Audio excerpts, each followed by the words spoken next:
بسم الله الحمد لله والصلاة والسلام على رسول الله وعلى آله وصحبه ومن والاه. اللهم انفعنا بما علمتنا وعلمنا ما ينفعنا وزدنا علما. رب اشرح لي صدري ويسر لي أمري واحلل عقدة من لساني يفقهوا قولي. سبحانك لا علم لنا إلا ما علمتنا إنك أنت العليم الحكيم. رب يسر ولا تعسر وتمم بالخير وبك نستعين. اللهم ثبت جناني وأجر الحق على لساني. أعوذ بالله من الشيطان الرجيم. بسم الله الرحمن الرحيم. يا أيها الذين آمنوا اتقوا الله حق تقاته ولا تموتن إلا وأنتم مسلمون. واعتصموا بحبل الله جميعا ولا تفرقوا. واذكروا نعمة الله عليكم إذ كنتم أعداء فألف بين قلوبكم فأصبحتم بنعمته إخوانا وكنتم على شفا حفرة من النار فأنقذكم منها. كذلك يبين الله لكم آياته لعلكم تهتدون.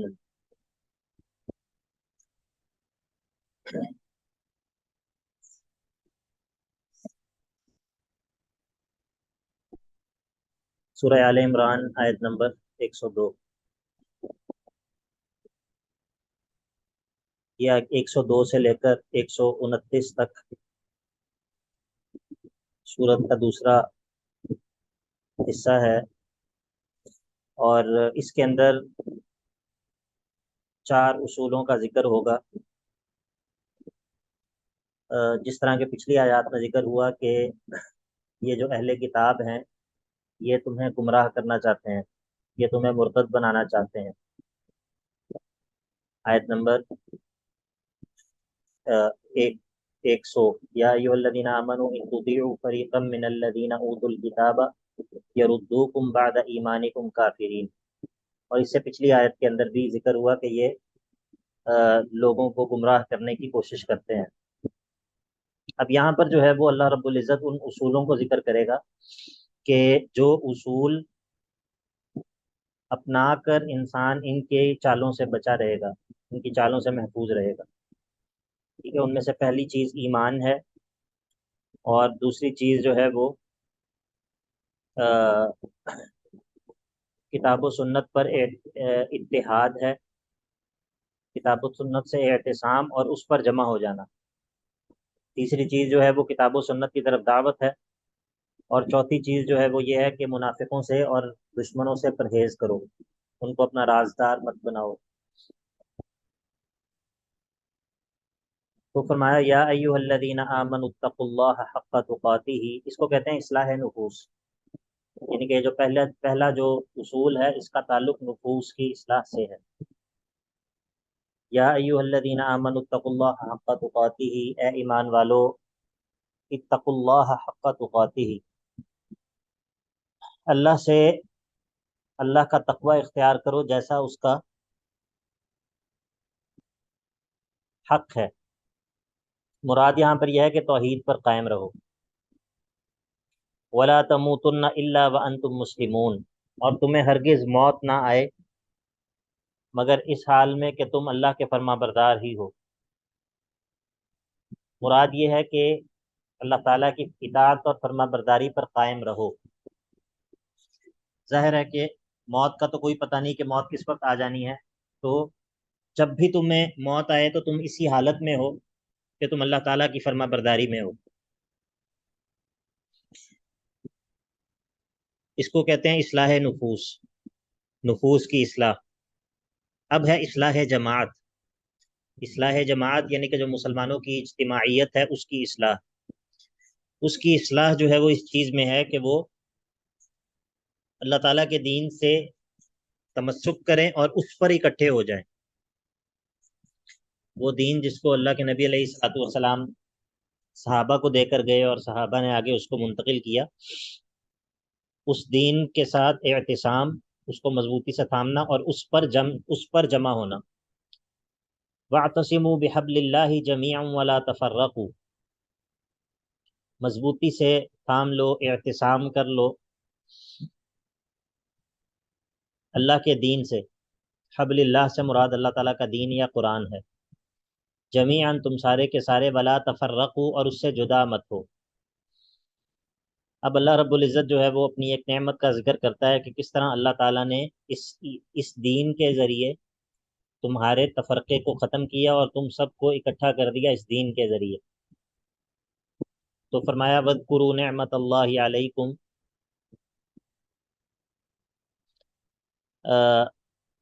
اللہ کی اس نعمت کو یاد کرو جو اس نے تم پر کی.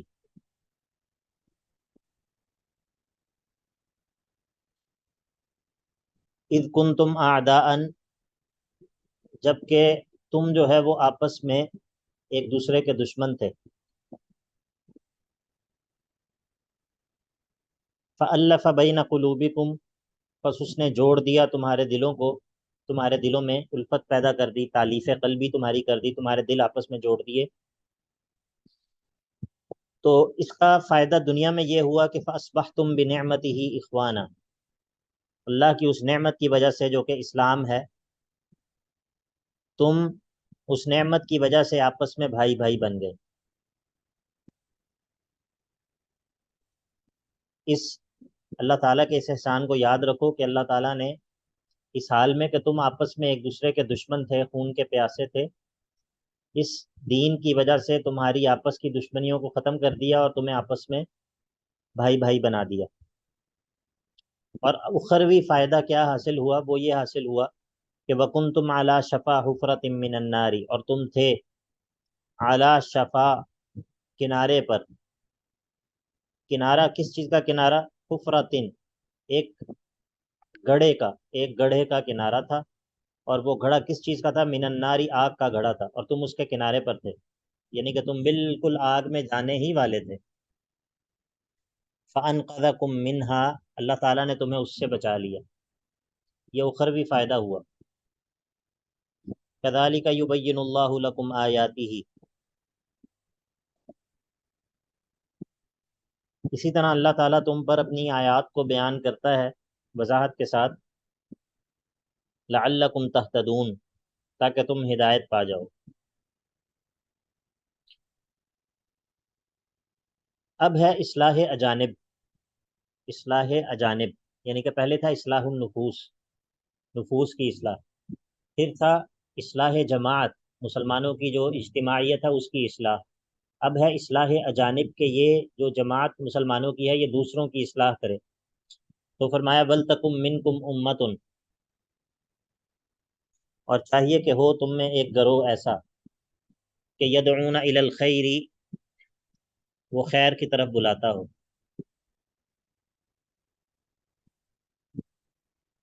خیر کی طرف بلانے کی تعریف کیا ہے، اس کی تفسیر کیا ہے؟ وہ یہ ہے کہ وَيَأْمُرُونَ بِالْمَعْرُوفِ وَيَنْهَوْنَ عَنِ الْمُنْكَرِ، وہ معروف کی طرف دعوت دیتا ہو، معروف کا حکم دیتا ہو، اور منکر سے لوگوں کو روکتا ہو، لوگوں کو منع کرتا ہو. یأمرون بالمعروف وینہون عن المنکر وأولئک هم المفلحون، یہی وہ لوگ ہیں، یہی وہ لوگ ہیں جو کہ کامیاب ہونے والے ہیں. یعنی کہ وہ لوگ جو کہ اصلاح نفوس کر کے، اصلاح جماعت کے مرحلے سے گزر کے تو پھر دوسروں کو جو ہے وہ دعوت دیں گے، یہی لوگ ہیں جو کہ کامیاب ہونے والے ہیں. اب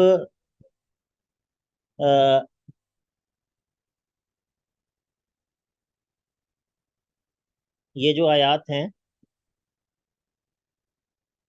ان آیات کو اکثر ہم بہت زیادہ سنتے ہیں، خاص طور پہ جو واعتصموا بحبل اللہ جمیعا ولا تفرقوا، اس کو لوگ بہت زیادہ اس کو کوٹ کرتے ہیں، لیکن اس آیت کو سمجھنے والے لوگ بہت کم ہوتے ہیں. اس آیت کا ایک معنی یہ سمجھا جاتا ہے کہ کسی کو بھی کچھ نہ کہو. تو آپ یہ دیکھیے کہ اللہ رب العزت اس آیت کے بالکل متصل بات اس بات کا ذکر کر رہا ہے کہ یہ لوگ، تمہارے اندر ایک گروہ ایسا ضرور ہونا چاہیے جو لوگوں کو خیر کی طرف بلائے اور معروف کا حکم دے اور منکر سے روکے. ٹھیک ہے، تو یہ واعتصموا بحبل اللہ جمیعا ولا تفرقوا، اس کا معنی یہ نہیں ہے کہ صرف انسان جو ہے وہ یہ کہے کہ چونکہ میں اپنا نام جو ہے وہ اپنا کوئی خاص نام میں نہیں رکھتا تو اس کا مطلب ہے کہ میں تفرقہ نہیں کر رہا، یہ درست فہم نہیں ہے۔ خالی نام رکھنے سے جو ہے وہ تفرقہ پیدا نہیں ہوتا۔ یہ ممکن ہے کہ ایک بندہ کوئی اپنا خاص نام نہ رکھے، کوئی بندہ یا کوئی گروہ جو ہے وہ اپنا کوئی خاص نام نہ رکھے، نام اپنا کوئی خاص ڈکلیئر نہ کرے، لیکن وہ شرعی اصطلاح کی روح سے وہ فرقہ ہو۔ اور یہ ممکن ہے کہ کوئی گروہ اس کا ایک خاص علامت اور اس کی ایک خاص پہچان ہو، لیکن وہ شرعی اصطلاح کی روح سے وہ مذموم فرقہ نہ ہو، یہ بالکل ممکن ہے۔ تو بنیادی طور پہ یہ جو تفرقہ ہے یا فرقہ ہے، یہ کہا جاتا ہے ایسے گروہ کو جو کہ اس دین سے یا دین کی اس انڈرسٹینڈنگ سے اختلاف کرے جس انڈرسٹینڈنگ کے اوپر، جس دین کے فہم کے اوپر صحابہ کی جماعت تھی یا صحابہ کے بعد تابعین کی جماعت تھی۔ اس لیے یہ جو اصطلاحات ہیں، مثلا مثال کے طور پہ اہل السنت والجماعہ کی جو اصطلاح ہے، یہ اصطلاح صحابہ کے دور میں بھی استعمال ہوتی تھی، صحابہ کے دور میں بھی استعمال ہوتی تھی، تابعین کے دور میں بھی استعمال ہوتی تھی۔ کیوں استعمال ہوتی تھی؟ اس لیے استعمال ہوتی تھی کہ صحابہ کے دور کے اندر ہی اہل بدعت کا ظہور ہو گیا تھا۔ جس طرح کے تقدیر کا انکار کرنے والے لوگ صحابہ کے دور میں ہی ظاہر ہو گئے تھے، خوارج جو ہیں وہ صحابہ کے دور میں ہی ظاہر ہو گئے تھے، پھر تابعین کے دور کے اندر اور جو ہے وہ بدعات ظاہر ہو گئیں، پھر تبع تابعین کے دور کے اندر اور جو ہے وہ طرح طرح کے گروہ جو ہے وہ سامنے آ گئے، یہاں تک کہ پھر وہ جو جہمیہ کی بدعت جو ہے وہ بھی ظاہر ہو گئی، خلق قرآن کا مسئلہ اور دیگر جو چیزیں تھیں۔ تو ان گروہوں کے مقابلے میں مسلمان جو ہیں، جو مسلمانوں کی مین سٹریم جو مسلمان تھے، وہ ان گروہوں کے مقابلے میں اپنے آپ کو اہل السنہ کہتے تھے، اہل السنت والجماعہ۔ اور یہ جو مسلمانوں کے فقہی مکاتب فکر ہیں، ہمارے جو فقہی مذاہب ہیں، یہ فرقے نہیں ہیں، یہ اہل السنہ ہی کا حصہ ہیں۔ تمام کے تمام جو فقہی مکاتب فکر ہیں یہ اہل سنت ہی کا حصہ ہیں۔ فرق سے مراد جو ہے وہ یہ گروہ ہوتے ہیں جس طرح کے روافظ ہیں، خوارج ہیں، ٹھیک ہے، معتزلہ ہیں، جہمیہ ہیں۔ جب ہم فرقوں کا لفظ بولتے ہیں، فرق باطلہ بولتے ہیں، تو اس سے مراد یہ گروہ ہوتے ہیں۔ بات سمجھ آ گئی؟ جی سر۔ وَلْتَكُمْ مِنْكُمْ أُمَّةٌ يَدْعُونَ إِلَى الْخَيْرِ وَيَأْمُرُونَ بِالْمَعْرُوفِ وَيَنْهَوْنَ عَنِ الْمُنكَرِ وَأُولَئِكَ هُمُ الْمُفْلِحُونَ۔ یہی لوگ ہیں جو کہ کامیاب ہونے والے ہیں۔ اور اب دعوت اللہ کو ترک کرنے کا نتیجہ کیا نکلتا ہے؟ دعوت اللہ کو ترک کرنے کا نتیجہ یہ نکلتا ہے کہ اختلاف پیدا ہوتا ہے اور تفرقہ پیدا ہوتا ہے۔ اس لیے فرمایا، پہلے یہ کہا کہ تم میں ایک گروہ ایسا ضرور ہونا چاہیے جو حق کی طرف بلائے، اور وَلَا تَكُونُوا كَالَّذِينَ تَفَرَّقُوا، اور ان لوگوں کی طرح مت ہو جانا کہ جو اختلاف میں پڑ گئے، الگ الگ ہو گئے، وَاخْتَلَفُوا، اور آپس میں اختلاف میں پڑ گئے، مِن بَعْدِ مَا جَاءَهُمُ الْبَيِّنَاتُ، بعد اس کے کہ ان کے پاس واضح روشن بینات آ گئی تھی۔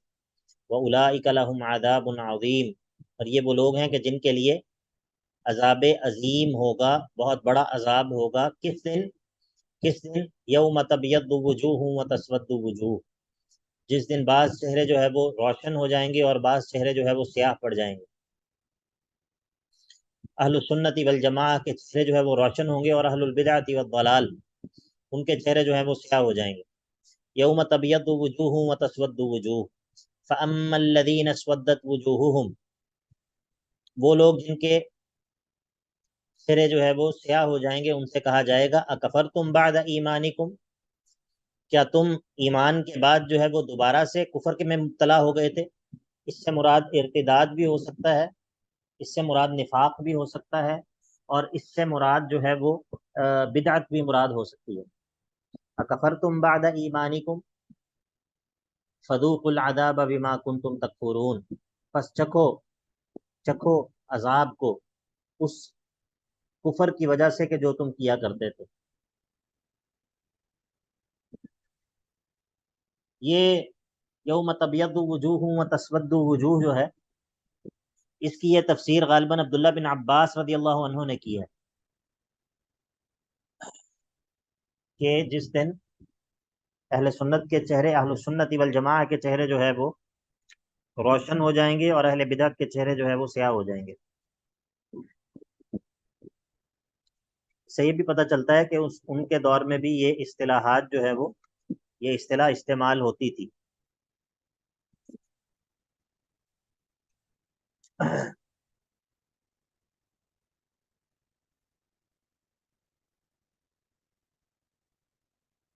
اور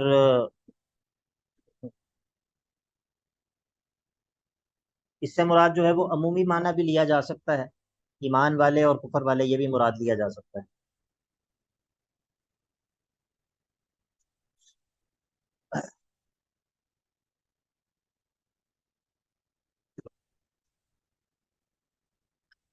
وَأَمَّا الَّذِينَ ابْيَضَّتْ وُجُوهُهُمْ، اب بشارت اخروی ہے، تخویف اخروی کے بعد۔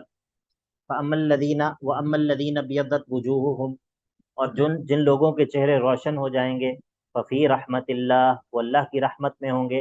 رحمت اللہ سے مراد جنت ہے، کیونکہ وہی رحمت کا محل ہے، رحمت کی جگہ وہی ہے۔ ہم فیہا خالدون، اور وہ اس میں جو ہے وہ ہمیشہ رہیں گے۔ تلک آیات اللہ نتلوہا علیک بالحق، اب یہ جو اختلاف ہے اس کو ختم کرنے کے لیے چونکہ رسول کو بھیجا ہے تو اب صدق رسول کا بیان کیا، کہا تلک آیات اللہ، یہ اللہ کی آیات ہیں، نتلوہا علیک، ہم ان کو آپ پر تلاوت کرتے ہیں، بالحق، حق کے ساتھ یہ آیات جو ہے وہ ہم نے آپ پر تلاوت کی ہیں، یعنی کہ حق کے ساتھ ملی ہوئی ہیں، ان کے اندر حق موجود ہے۔ وَمَا اللَّهُ يُرِيدُ ظُلْمًا لِلْعَالَمِينَ، اور اللہ رب العزت عالمین پر ظلم کرنے کا ارادہ جو ہے وہ نہیں کرتا، اللہ تعالیٰ کا ارادہ نہیں ہے کہ وہ لوگوں پر ظلم کرے۔ اور ظلم نہ کرنے کی علت کیا جی فیصل بھائی، سوال ہے کوئی؟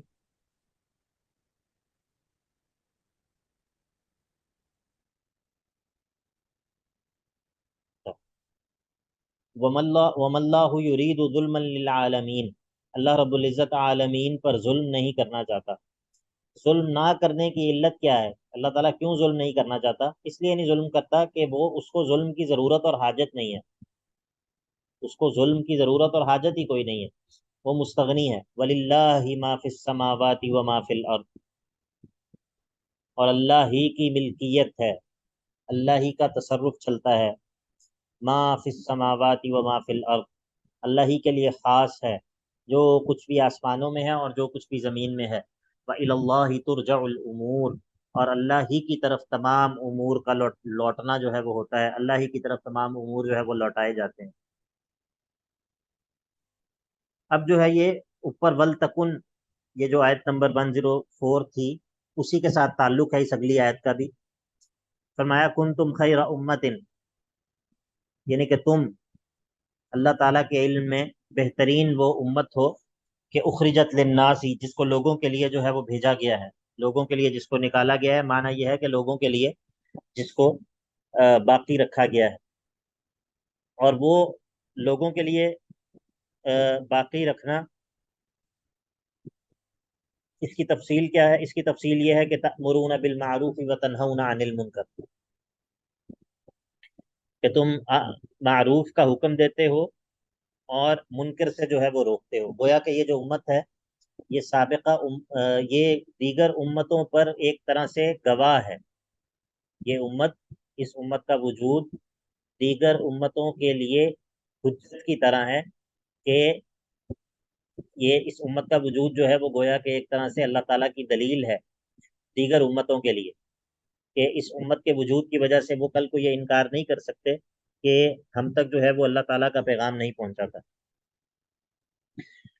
اگر کسی فرد تک جو ہے وہ پیغام نہ بھی پہنچے، مطلب انڈیویجولی، تب بھی اس کے علم میں یہ بات موجود ہے کہ اس دنیا کے اندر ایک امت موجود ہے جو کہ اپنے آپ کو مسلمان کہتی ہے، ٹھیک ہے؟ تو یہ ذکر جو ہے اس تک پہنچا ہے۔ تو کنتم خیر امت اخرجت للناس تأمرون بالمعروف وتنہون عن المنکر، اور اس کی اس چیز پر تمہیں ابھارنے والی چیز کیا ہے؟ وَتُؤْمِنُونَ بِاللَّهِ، اور تم اللہ پر ایمان رکھتے ہو. وَلَوْ آمَنَ أَهْلُ الْكِتَابِ، اور اگر ایمان لے آئیں، ترغیب ہے ایمان کی طرف. وَلَوْ آمَنَ أَهْلُ الْكِتَابِ لَكَانَ خَيْرًا لَهُمْ، اگر اہل کتاب بھی اس طرح ایمان لے آئیں تو ان کے لیے بہتر ہوگا. منہم المؤمنون، اب ان میں تقسیم کا بیان ہے کہ ان میں دو طرح کے لوگ ہیں. ان میں دو طرح کے لوگ ہیں اہل کتاب میں. جس طرح کہ ہم نے پیچھے پڑھا تھا نا کہ اگر آپ یہ ان میں سے بعض لوگ ایسے ہیں کہ جن کو اگر آپ 1 دینار دے دیں تو وہ بھی واپس نہ کریں گے، اور ان میں سے بعض ایسے ہیں کہ اگر ان کو پورا آپ خزانہ دے دیں تو وہ خزانہ بھی آپ کو لوٹا دیں گے. تو فرمایا منہم المؤمنون، ان میں بعض جو ہے وہ مومن ہیں. واکثرهم الفاسقون، اور ان کے اکثر جو ہیں وہ فاسق قسم کے لوگ. ان کے اکثر جو ہیں وہ اکثر ان میں سے جو ہیں وہ فاسق ہیں، اور ان میں سے بعض ایسے ہیں جو کہ ایمان والے ہیں، جو کہ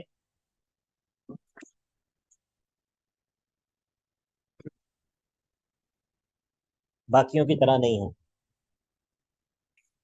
اب یہ جو دو طرح کے لوگ ہیں، اللہ تعالیٰ ان میں سے جو برے ہیں ان کی قباحتوں کا ذکر کرتا ہے. پہلے ان کے احوال کا ذکر کرتا ہے، 3 احوال ذکر کرتا ہے، تقریباً کل 10 احوال ان کا ذکر کرے گا.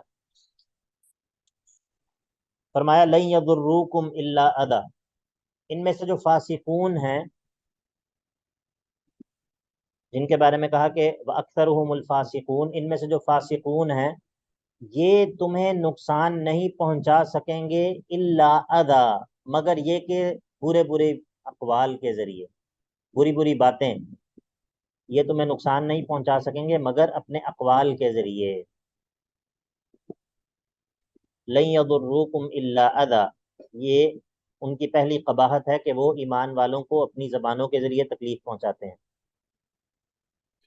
وَإِن يُقَاتِلُوكُمْ يُوَلُّوكُمُ الْأَدْبَارَ، اور اگر یہ تم سے قتال کریں گے تو یہ تمہاری طرف اپنی پیٹھیں پھیر کر پھر جائیں گے، بھاگ جائیں گے. یہ ان کا دوسرا وصف ہے، بزدل. بات سمجھ آ رہی ہے اس کو؟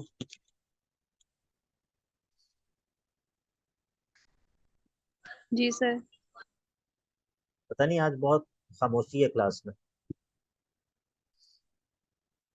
لن يضروكم الا اذى وان يقاتلوكم وَإِن يُقَاتِلُوكُمْ يُوَلُّوكُمُ الْأَدْبَارَ ثُمَّ لَا يُنصَرُونَ، اور پھر جو ہے یہ مدد نہیں کیے جائیں گے، پھر ان کی کوئی بھی مدد جو ہے وہ نہیں کرے گا. یہ ان کا تیسرا وصف ہے. اور ان کا پیٹ پھیر کر بھاگ جانا، اس کی وجہ کیا ہے؟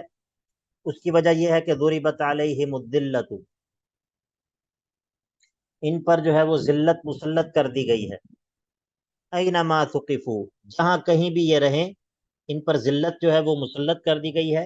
الا بحبل من اللہ وحبل من الناس، سوائے اس صورت کے کہ یا تو یہ اللہ کے ذمے میں رہیں یا لوگوں کے ذمے میں رہیں.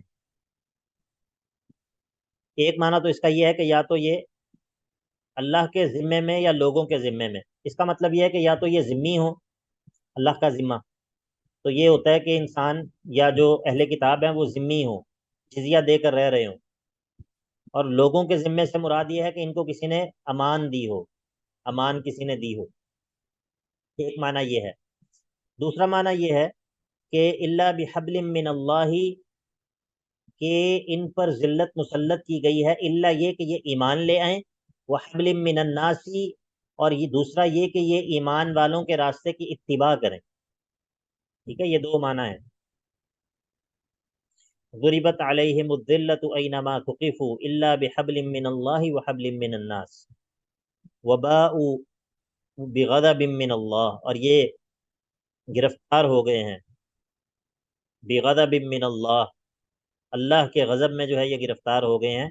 وضربت علیہم المسکنہ، اور ان پر مسکنت جو ہے وہ مسلط کر دی گئی ہے. یہ جو مسکنت ہے اس کا تعلق قلوب کے ساتھ ہوتا ہے، اور جو ذلت ہے اس کا تعلق ظاہر کے ساتھ ہوتا ہے. ذالک بانہم کانوا یکفرون بآیات اللہ، یہ ان پر جو مسکنت مسلط کی گئی ہے یہ اس وجہ سے کی گئی ہے کہ یہ بانہم بسبب انہم کانوا یکفرون بآیات اللہ، کہ یہ اللہ کی آیات کا کفر کیا کرتے تھے، انکار کیا کرتے تھے. ویقتلون الانبیاء، اور انبیاء کو قتل کیا کرتے تھے بغیر حق، بغیر حق کے، یعنی کہ بغیر اس بات کے کہ ان کو کوئی اس کا حق شرعی حاصل ہوتا، یہ انبیاء کو قتل کیا کرتے تھے۔ اور یہ کیوں کرتے تھے؟ یہ ان کا کفر اور قتل کرنا ذالک بما عصوا، اس وجہ سے کہ یہ نافرمان تھے، وکانوا یعتدون، اور یہ اپنی حدود سے تجاوز کیا کرتے تھے۔ یہ ان فاسقون کے اوصاف بیان کیے ہیں جو اہل کتاب میں سے فاسقون ہیں، لیکن یہ سارے کے سارے ایک جیسے نہیں ہیں، تو اس لیے فرمایا لیسوا سواء، یہ سارے برابر نہیں ہیں۔ من اہل الکتاب امۃ، اہل کتاب میں سے ایک گروہ ایسا ہے کہ قائمۃ، جو کہ کھڑا ہونے والا ہے، یا جو ہے وہ قائم کرنے والا ہے، اللہ کے دین پر عمل کرنے والا ہے، یتلون آیات اللہ، اللہ کی آیات کی تلاوت کرتے ہیں، آناء اللیل، رات کی پہلوؤں میں، رات کی گھڑیوں میں، وہم یسجدون، اس حال میں کہ وہ سجدہ کیے ہوئے ہوتے ہیں، یعنی کہ اہل کتاب کے اندر وہ لوگ جن کے دلوں کے اندر خدا خوفی موجود تھی، ان لوگوں کا تذکرہ جو کہ اللہ کے نبی علیہ الصلوۃ والسلام پر ایمان لے آئے۔ یؤمنون باللہ والیوم الآخر، یہ وہ لوگ ہیں جو کہ اللہ پر اور آخرت کے دن پر ایمان رکھتے ہیں، ویأمرون بالمعروف، اور معروف کا حکم دیتے ہیں، وینہون عن المنکر، اور منکر سے جو ہے وہ روکتے ہیں، ویسارعون فی الخیرات، اور اللہ تعالیٰ کی رضا کے کاموں میں ایک دوسرے سے سبقت لے جانے کی کوشش کرتے ہیں، وَأُولَٰئِکَ مِنَ الصَّالِحِینَ، یہ وہ لوگ ہیں جو کہ صالحین میں سے ہیں، وَمَا يَفْعَلُوا مِنْ خَيْرٍ فَلَن يُكْفَرُوهُ، اور جو بھی خیر کا کام یہ کریں گے، فَلَن يُكْفَرُوهُ، اس کے ثواب سے محروم نہیں کیے جائیں گے، واللہ علیم بالمتقین، اور اللہ رب العزت متقین کو خوب جاننے والا ہے، واللہ علیم بالمتقین۔ اب تخویف اخروی ہے، ان الذین کفروا، کافروں کے لیے تخویف شیخ اخروی۔ صاحب جی جی، شیخ صاحب یہاں پہ ایک تو اس آیت میں یہ جو فلائیں یکف یکفروا، فلائیں یکفرو، جی، جی جی، اس کے کیا میننگ بن رہا ہے یہاں؟ اس کا مطلب یہ ہے کہ جو انہوں نے جو بھی خیر کا کام کیا ہوگا نا، اس کی ناشکری نہیں کی جائے گی، اس کی بے قدری نہیں کی جائے گی، بلکہ اس کا ان کو اجر و ثواب دیا جائے گا، یہ اس کے اجر سے محروم نہیں کیے جائیں گے۔ وما یفعلوا من خیر، جو بھی خیر کا کام یہ کریں گے تو فلن یکفروہ، اس سے محروم، اس کے اجر سے محروم نہیں کیے جائیں گے۔ جی جی شیخ صاحب، اور ایک یہ آیت نمبر 112 میں جو یہاں پہ وَضُرِبَتْ عَلَيْهُمُ الْمَسْكَنَةُ، یہ اس کا کیا میننگ ہے؟ اس کا مطلب یہ ہے کہ ان پر مسکنت مسلط کر دی گئی ہے، ان کے دلوں کے اوپر جو ہے وہ مسکنت طاری کر دی گئی ہے۔ میں نے یہ عرض کی ہے، مسکنت کے میننگ کیا ہے؟ مسکنت ہے مسکنت ہے جی ذلت اور صغار، یعنی کہ حوصلہ نہ ہونا، بزدلی، ٹھیک ہے، یہ تمام معنی اس کے اندر شامل ہیں۔ جی جی شیخ صاحب، جزاکم اللہ خیر۔ ان الذین کفروا، بے شک وہ لوگ جنہوں نے کفر کیا ہے، لن تغنی عنہم اموالہم ولا اولادہم من اللہ شیئا، ان کو ہرگز بھی فائدہ نہیں دیں گے ان کے مال اور ان کی اولادیں، من اللہ ای من عذاب اللہ، اللہ کے عذاب کے مقابلے میں، شیئا کچھ بھی، وَأُولَئِكَ أَصْحَابُ النَّارِ، اور یہ لوگ آگ والے ہیں، ہم فیہا خالدون، اور یہ اس آگ میں ہمیشہ رہیں گے۔ اور یہ جو دنیا میں خرچ کرتے ہیں اس کا کیا بنے گا؟ مثل ما ينفقون فی هذه الحیات الدنیا، یہ چاہے دنیاوی کاموں میں خرچ کرنا ہو یا پھر کفر کے کاموں میں خرچ کرنا ہو، دونوں چیزیں مراد۔ مثل ما ينفقون فی هذه الحیات الدنیا، مثال اس مال کی کہ جو یہ خرچ کرتے ہیں دنیا کی زندگی کے کاموں میں، کمثل ریح، وہ مثال اس ہوا کی طرح ہے، اس آندھی کی طرح ہے کہ فیہا سر، کہ جس میں اولے ہوں، اولے، اصابت حرث قوم، اور وہ پہنچ جائے وہ آندھی ایک ایسی قوم کی کھیتی کو کہ ظلموا انفسہم، کہ جنہوں نے اپنے اوپر ظلم کیا ہو، تو فاہلکتہ، تو یہ آندھی جو ہے اس کھیتی کو تباہ و برباد کر دے۔ وما ظلمہم اللہ، اور اللہ جو ہے وہ ان لوگوں پر ظلم نہیں کرتا، ولکن انفسہم یظلمون، لیکن یہی لوگ اپنی جانوں پر ظلم کرتے ہیں۔ تو دنیا کے اندر ان کا خرچ کرنا جو ہے وہ اسی طرح برباد ہے، اس کا ان کو کوئی فائدہ نہیں ہوگا، جس طرح اگر کوئی کھیتی ہو کسی قوم کی اور اس پر ایک ایسی آندھی آ جائے کہ جس کے اندر اولے بھی موجود ہوں، تو جب اولے ہوتے ہیں کسی آندھی کے اندر، ویسے تو آندھی بذات خود فصل کو تباہ کر دیتی ہے، لیکن اگر اس میں اولے بھی ہوں تو وہ جو کھڑی فصل ہوتی ہے اس کا بالکل بھرکس نکال دیتی ہے۔ اللہ تعالیٰ اپنی امان میں رکھے۔ تو گویا کہ وہ کھیتی جو ہے وہ پھر انسان کے کسی کام بھی نہیں رہتی، کسی کام کی بھی نہیں رہتی۔ تو دنیاوی کاموں میں یا کفر کے کاموں میں خرچ کرنا جو ہے اس کی مثال یہ ہے، اس کا کوئی فائدہ نہیں ہوگا۔ وما ظلمهم اللہ ولکن انفسهم یظلمون یا ایھا الذین آمنوا، یہ اب چوتھا اصول ہے۔ پیچھے 3 اصول بیان ہوئے تھے، ایک تو تھا اصلاح النفوس، یعنی کہ ایمان پر قائم رہو، یا ایھا الذین آمنوا اتقوا اللہ حق تقاتہ ولا تموتن الا وانتم مسلمون۔ دوسرا یہ تھا کہ اصلاح جماعت، واعتصموا بحبل اللہ جميعا ولا تفرقوا، اور جو تیسرا تھا وہ تھا اصلاح اجانب، ولتکم منکم امۃ یدعون الی الخیر ویأمرون بالمعروف وینہون عن المنکر۔ اب یہ چوتھا اصول ہے، وہ یہ ہے کہ جو دشمن ہیں، منافقین ہوں یا اہل کتاب ہوں، ان کو اپنا رازدار مت بناؤ، ان کو اپنا رازدار مت بناؤ۔ اسی لیے مسلمانوں کے لیے یہ درست نہیں ہے کہ وہ مسلمانوں کے دشمنوں کو، یا لیکن آیت نمبر 18 کی سمجھ نہیں آئی ابھی جو آپ نے بولا تھا سر۔ آیت نمبر 18 یا آیت نمبر 118۔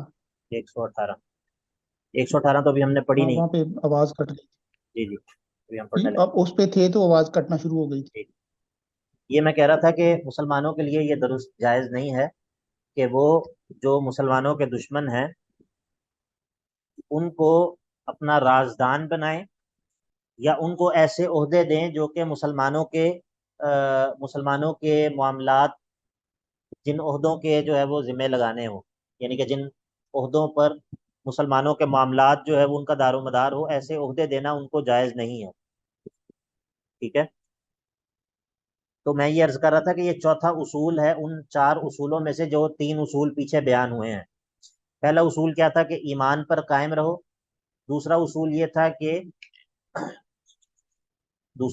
تھا کہ اصلاح جماعت، ٹھیک ہے، اور تیسرا اصول تھا اصلاح اجانب، اور چوتھا اصول یہ ہے یا ایھا الذین آمنوا، اے ایمان والو، لا تتخذوا بطانۃ من دونکم، مت بناؤ رازدار ان کو جو اپنے علاوہ ہیں، تمہارے علاوہ جو ہیں، لا یألونکم خبالا، وہ کمی نہیں کرتے، کوئی کمی نہیں چھوڑتے تمہاری دشمنی میں، ودو ما عنتم، ان کو بہت پسند ہے وہ چیز کہ جو تمہیں مشقت میں ڈال دے، یعنی کہ وہ تمہیں نقصان پہنچانے کا کوئی موقع ہاتھ سے جانے نہیں دیتے۔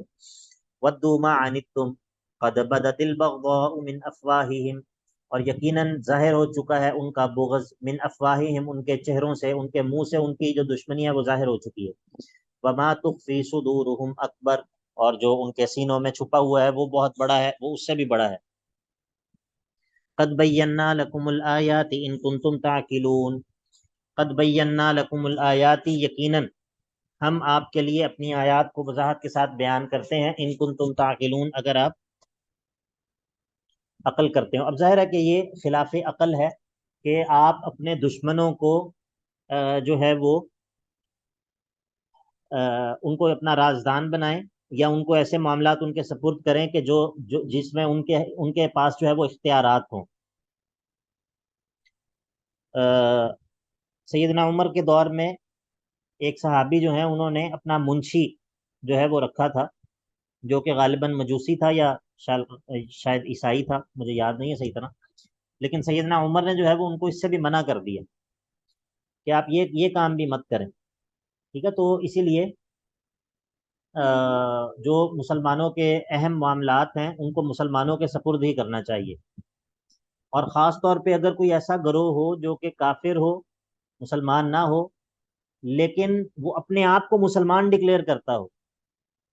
دیکھیں یہ دو مختلف چیزیں ہیں۔ ایک ہے وہ گروہ جو کہ کہتے ہیں کہ ہم جو ہے ہم وہ کہتے ہیں جی ہم مسلمان نہیں ہیں، ہم عیسائی ہیں، ہم مسلمان نہیں ہیں، ہم یہودی ہیں۔ ان کا معاملہ اور ہے، کیونکہ ان کے معاملے میں کسی کو تلبیس اور شک اور شبہ اور اشتباہ میں پڑنے کا اندیشہ نہیں ہے۔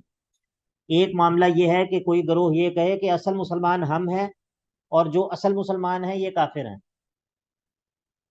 آپ بات سمجھ رہے ہیں یا نہیں؟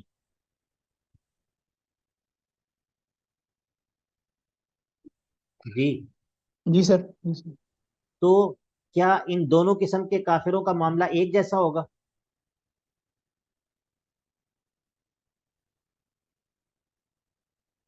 نہیں سر، ڈفرینٹ ہے، ظاہر ہے، منافقین اور دوسرے۔ ہاں، تو یہ دونوں کے اندر بہت بڑا فرق ہے، تو اسی لیے یہ مطلب ایسے لوگوں کو مسلمانوں کے معاملات ان کے سپرد نہیں کیے جا سکتے۔ وَدُّوا مَا عَنِتُّمْ، ان کو تو بہت پسند ہے وہ چیز جو تمہیں مشقت میں ڈالے۔ قَدْ بَدَتِ الْبَغْضَاءُ مِنْ أَفْوَاهِهِمْ، اور ان کا بغض جو ہے وہ ان کے منہ سے، ان کے چہروں سے ان کی بعض بغض جو ہے وہ تو ظاہر ہو چکا ہے۔ وَمَا تُخْفِي صُدُورُهُمْ أَكْبَرُ، اور جو ان کے سینوں میں چھپا ہوا ہے وہ تو اور بھی بڑا ہے۔ قَدْ بَيَّنَّا لَكُمُ الْآيَاتِ إِن كُنتُمْ تَعْقِلُونَ۔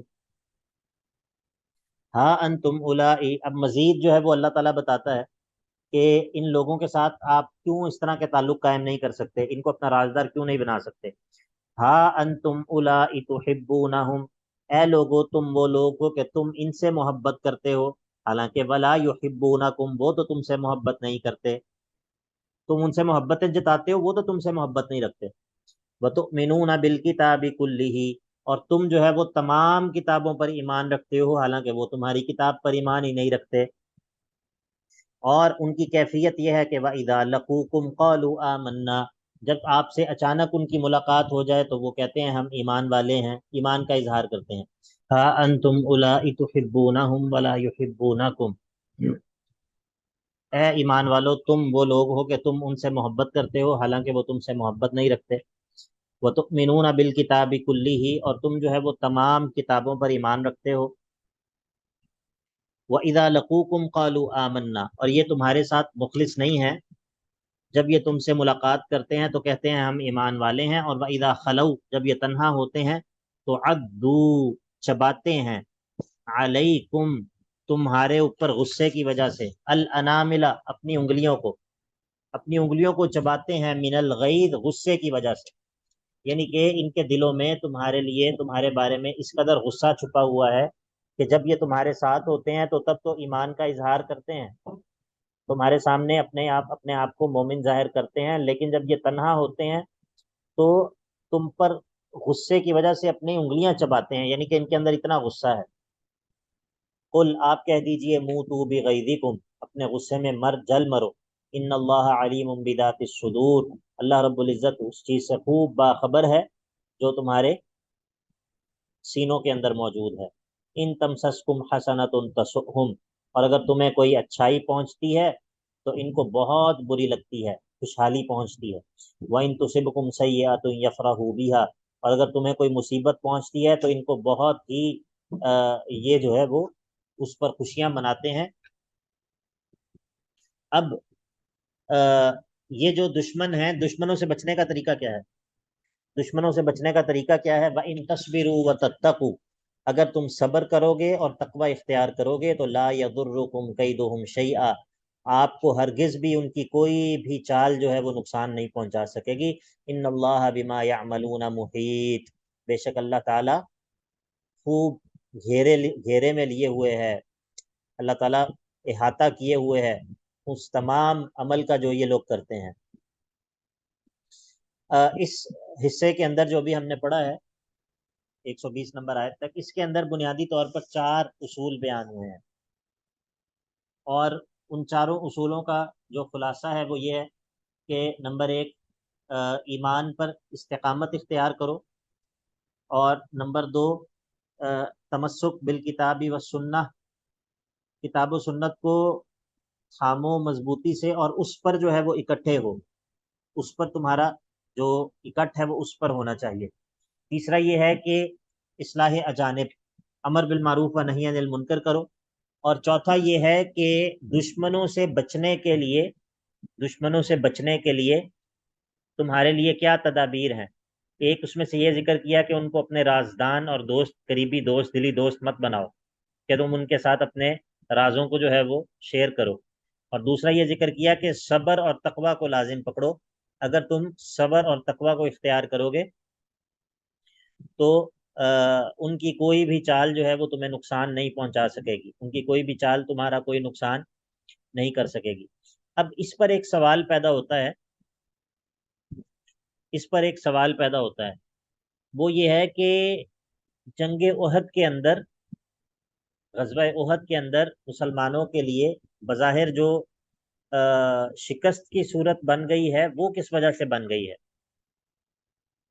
مسلمانوں کے لیے غزوہ احد کے اندر جو بظاہر شکست کی صورت بنی ہے، جس میں مسلمان شہید ہوئے ہیں 70 کے قریب، اور خود اللہ کے نبی علیہ الصلاۃ والسلام بھی زخمی ہوئے ہیں، تو اس کی کیا وجہ بنی ہے؟ تو آگے جو ہے وہ اللہ رب العزت جنگ احد میں شکست کے اسباب کا ذکر کرے گا، ٹھیک ہے، جنگ احد میں شکست کے اسباب کا ذکر کرے گا اور بتائے گا کہ ایسا کیوں ہوا کہ جنگ احد کے اندر جو ہے وہ دشمن کی جو چال ہے وہ اس نے آپ کو نقصان پہنچایا۔